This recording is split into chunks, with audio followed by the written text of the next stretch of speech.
Gustavo Blanco, buen día, ¿cómo te va?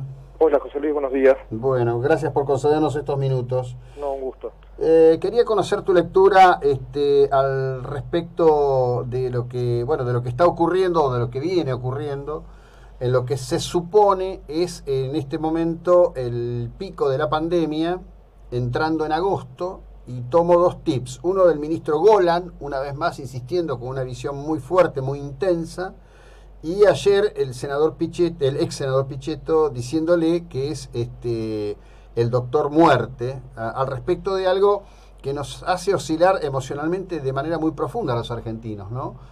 La lectura de los datos, por un lado, y la cuestión al respecto de lo que, bueno, de lo que efectivamente está ocurriendo en medio de todas estas cuestiones que las más de las veces uno tiende a pensar que ya están demasiado teñidas de política. Sí, bueno, coincido con tu concepto, fundamentalmente el concepto de que lamentablemente con todo este tiempo transcurrido de que arrancó la cuarentena, este último mes o este último periodo, justamente el periodo donde, como vos decís, estamos transitando, digamos, el pico de los contactos y de los contagios, se haya tenido de la política. Uno lo vive permanentemente, desde cuando ve un programa de televisión, lee un portal o escucha la radio, ¿no? Bueno, la posición que tengo yo es una posición, entiéndase que es la posición de un médico, ¿verdad? La foto que estoy viendo en este momento de Mar del Plata es la de tratar de mantener esta fase con uñas y dientes como se pueda, pero para eso se necesita un programa de vigilancia epidemiológica, que es lo que yo vengo pidiendo hace alrededor de un mes más o menos. Inclusive ayer lo hablaba con autoridades de la municipalidad, de la Secretaría de Salud. ¿Por qué no estamos haciendo un mapa epidemiológico? ¿Por qué cuesta tanto hacerlo? ¿Qué es un mapa epidemiológico? Es ni más ni menos que tener la posibilidad de ver barrio por barrio una especie de semáforo de la cantidad de contagios y de contactos que hay. Ya estamos con 51 brotes en diferentes lugares del partido. Hace rato que ya hay circulación comunitaria, que también era una cosa que veníamos diciendo varios secretarios de salud. Yo no sé por qué se tardó tanto en aseverar ese concepto, porque estos conceptos, cuando uno los dice, significan que hay que tener una conducta con esto. Digamos, si uno dice que hay circulación comunitaria, está diciendo tengo que hacer algo con esto. No es que se dice porque sí, ¿verdad? Cuando no hay más transmisión por conglomerados como hubo en un principio, sino que transmisión comunitaria, también significa que hay que hacer algo. Y hacer algo es hacerlo en forma activa. Y para eso se necesita un programa de vigilancia, digamos, no pasiva, de ver qué es lo que está pasando, si se contagia a uno, si fallece otra persona, etcétera, sino de salir a buscar el virus, como se dice vulgarmente, que es un poco copiar lo que está haciendo la ciudad de Buenos Aires. Esa es la foto que veo. Estamos con una cantidad de casos lógicos en una ciudad para la cantidad de habitantes que tenemos, que acompaña el pico de casos que está teniendo la provincia y el AMBA en general. Ahora te quiero preguntar por algo. Yo sigo toda la información, por lo menos la que está publicada, del mejor modo posible. Recién ahora se han comenzado a poner los datos en relieve de las condiciones de los fallecidos, ¿verdad? En Mar del Plata, evidentemente, hay una población de mucha mayor edad de la que uno tiende a suponer. Vos sabés bien que lo dije desde el primer día, siendo Mar del Plata la segunda ciudad en importancia de personas de la denominada tercera edad, aunque ese sea un término hoy muy discutible, estaba claro y está reflejado, digamos, en el archivo, que la cuestión era la cuestión infectológica, la cuestión epidemiológica y la cuestión de los factores prevalentes. Ahí tenés el tema de la edad, el tema de la situación de salud del individuo según la edad, tenés temas como la obesidad, por ejemplo, y también tenés una cuarta cuestión, que es la preparación del personal que tiene, por ejemplo, que abordar el tema de las unidades de terapia intensiva. Ayer la doctora Rosa Conde, que lamento que no la podemos poner al aire todavía acá, decía que pese a todo el tiempo transcurrido, son muy pocos más los efectores preparados para trabajar en las unidades de terapia intensiva. Me parece que es todo parte de un abordaje que nos está faltando como comunicación del Estado hacia todos nosotros. sí, tengo la doctora Conte, vos hablás de la presidenta de la Sociedad de Terapia Intensiva, Exactamente, ¿no? De ella, sí. Sí, sí, bueno, yo no he escuchado lo que ha dicho, pero bueno, en este momento justamente es cuando más se están aumentando la ocupación de camas de terapia intensiva, y yo creo haber charlado con vos en un momento de haber, digamos, hablado con las autoridades del Hospital Internacional de poder salir a preparar médicos para manejar los respiradores y enfermeros y kinesiólogos, eso fue en el mes de abril, creo. Sí, sí. Además no recuerdo, que creo que hice una nota de eso, porque yo estuve por el hospital en ese mes y hablé con el jefe de terapia intensiva de por qué no hacíamos un curso, por qué no hacían ellos. Yo no soy terapista, pero si vas a poner un hospital modular con camas de terapia intensiva y bueno, ahora estamos viendo que la ocupación del hospital ya está completa, ya se empezó a ocupar el hospital modular, hay que preparar personal para manejar los respiradores, que es un personal que tiene que ser muy capacitado y aparte muy numeroso, no solamente el médico, sino 1 o 2 enfermeras, o 3 enfermeras, kinesiólogo, digamos, especialista en enfermedades respiratorias, etcétera. Porque, José Luis, con lo que hay que tener en cuenta que cuando se mantiene esta fase de reapertura progresiva, también aumenta la circulación automotor en la ciudad y ya están las camas de terapia intensiva ocupadas por trauma también. Entonces hay que tener un plan de vigilancia, un plan de contingencia para esto.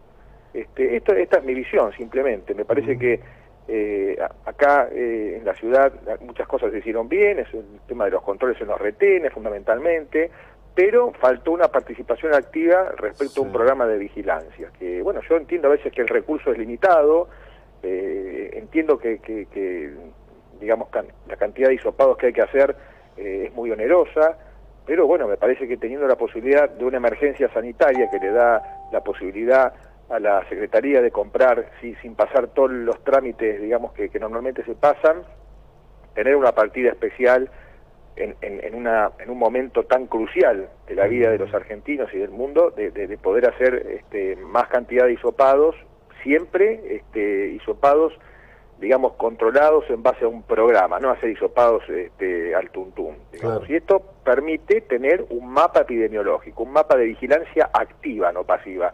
No sé si soy claro en eso, porque hay 2 tipos de vigilancia. Sí, sí. Yo lo que estoy pidiendo es la vigilancia activa, decir, bueno, hoy te he escuchado hablar con el obispo, ¿no? Bueno, el basural es un lugar donde se tienen las condiciones naturales para que haya transmisión del virus, porque la gente va a trabajar ahí, no puede cumplir con los medios que se necesitan para que no se contraiga el virus, entonces hay que ir a hacer, aunque sea 2 o 3 hisopados, a ver cómo está la situación ahí, porque esa gente, hay gente que vive en el basural, pero hay gente que va a trabajar al basural. Claro. Entonces van a trabajar y trasladan el virus de un lugar a otro. Que son gente que vive en barrios muy vulnerables. Esa es mi propuesta y mi insistencia con el mapa epidemiológico, que lo he dicho en todos los medios. Sí, sí.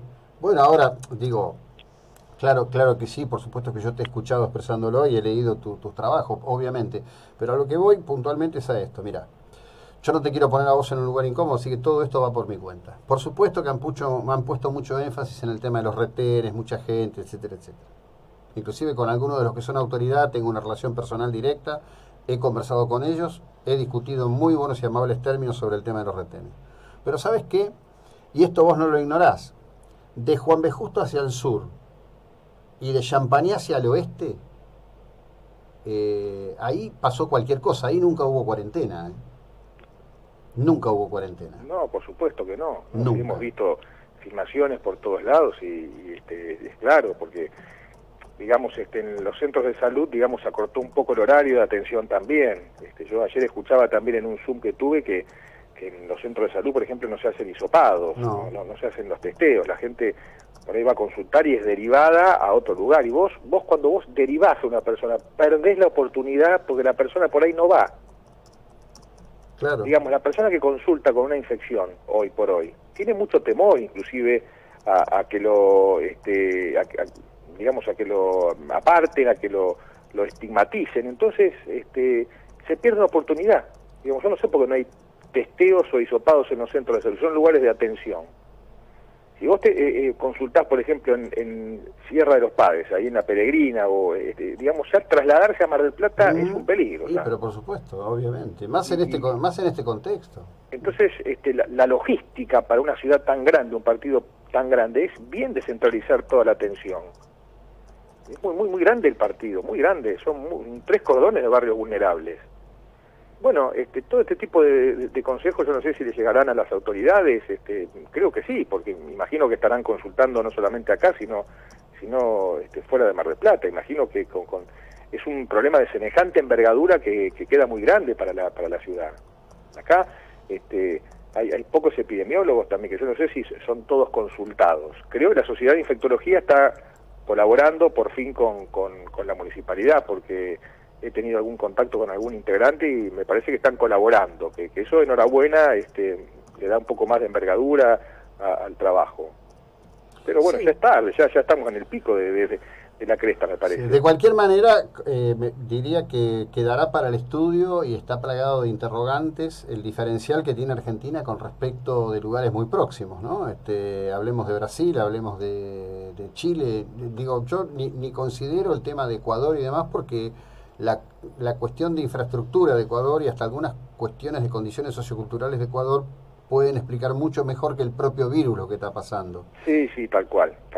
Y bueno, también hay que prepararse, José Luis, porque el virus de acá se va a comportar como en todo el mundo, y Mar del Plata no es Disneylandia, como se intentó en algún momento pintar, que acá no había circulación, cuando en el resto del país había. Y va a haber un rebrote acá, y la verdad que hay mucha incertidumbre de cuándo va a pasar, y hay muchas situaciones que hay que empezar a manejar, que calculo que las estarán manejando, que es qué va a pasar con la temporada de verano, porque la apertura va a traer mucha gente del AMBA, si es que se hace en forma libre, digamos, es un tema a discutir, porque digamos, esperemos que no llegue el rebrote en la época de diciembre y enero, que es lo que se espera, ¿no? Porque vos fíjate que hay que comparar siempre la cantidad de meses, porque esto es estacional, pero no por el calor del frío. Esto es estacional porque los virus tienen un brote y un rebrote, pero independientemente de la temperatura. Vos fíjate que en Europa arrancó en verano y en invierno, o sea que el virus no tiene nada que ver con la temperatura, tiene que ver con estaciones, digamos. Y acá va a ocurrir lo mismo. Nosotros tenemos que ver el espejo de lo que está ocurriendo en el hemisferio norte, fundamentalmente.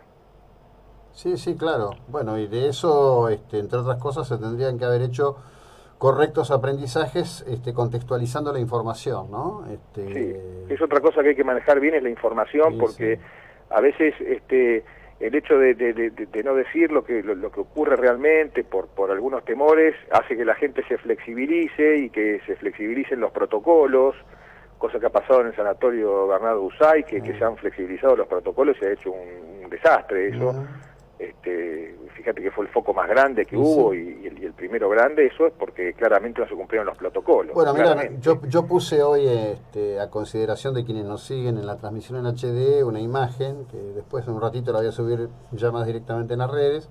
Es una imagen interna que circulaba hace rato entre efectores del sistema, donde se ve a 3 personas, entre ellas la joven fallecida, en el office tomando mate, sin barbijo, compartiendo el mate, y además yo lo conversé con Marcelo Balbuena, que era o es el administrador, 48 horas después de que esta joven había sido internada con COVID y el cuidador había sido la persona del sistema de vigilancia. Le pregunté si tenían un protocolo y me dijo, hoy lo vamos a conversar. Claro, hoy lo vamos a conversar después de cuántos meses. Es inconcebible, francamente es inconcebible. Sí, y otra cosa, si me permitís también, que hay que revisar, es las formas inusuales de presentación del coronavirus, porque ahora que mencionás a la compañera, digamos, de trabajadora de la salud, pobrecita, que falleció, como yo he leído en el día de ayer y antes de ayer, la trombosis de pulmón no es que no tiene nada que ver con el coronavirus, tiene mucho que ver con el coronavirus, muchísimo que ver. Son formas inusuales de complicaciones, entonces hay que estudiar mucho esas cosas y hacer un seguimiento longitudinal cuando se da el alta también. Yo tuve un caso de coronavirus con una presentación de trombosis de pulmón, y en la literatura está descrita también. Es un virus muy raro, muy nuevo, entonces hay que estudiar muchísimo cada vez que uno ve un paciente, Claro. y hay que ver cuáles son todas las formas inusuales de presentación. Las usuales ya las conocemos, pero hay muchas que son inusuales.